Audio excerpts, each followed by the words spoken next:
Hey everybody, just want to share a quick little insight from my study of the April 1934 General Conference this morning.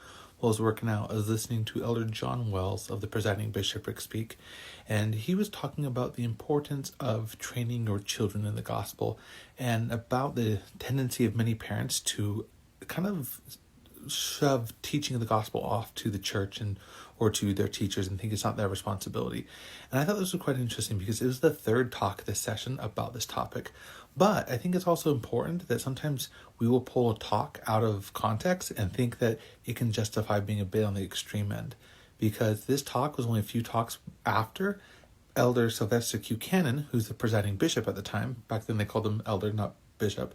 But Elder Cannon was talking about the fact that we needed to support public education.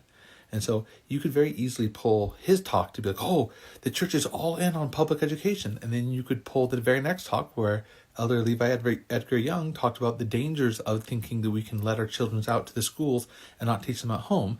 And then you would have also Elder Wells's talk about that same thing. And I think it just goes to show that the church is in that middle ground. It's not extreme radical. It does not say that you have to homeschool your kids to make it work out, but neither does it say that it's appropriate to send your kids off to school and let them figure it out there.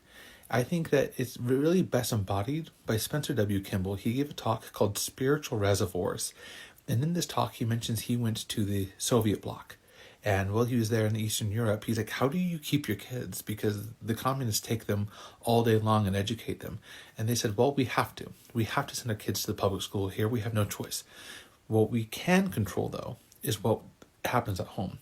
They may be filled with lies and propaganda all day long at school, and they come home and they tell us what they learned, and we spend all night long, if necessary, helping them unlearn the falsehoods and to teach them the truth.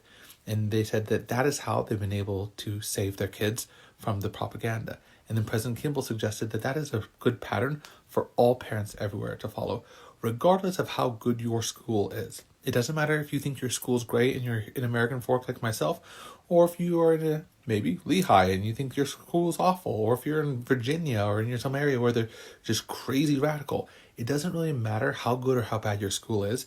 You need to be actively engaged in learning what your kids are learning in school and actively combating falsehoods that are being taught, because they are being taught falsehoods no matter where they are living.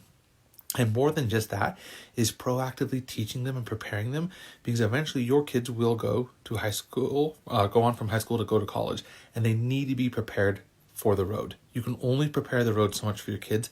Eventually you have to prepare your kids for the road, and that comes with teaching in the home.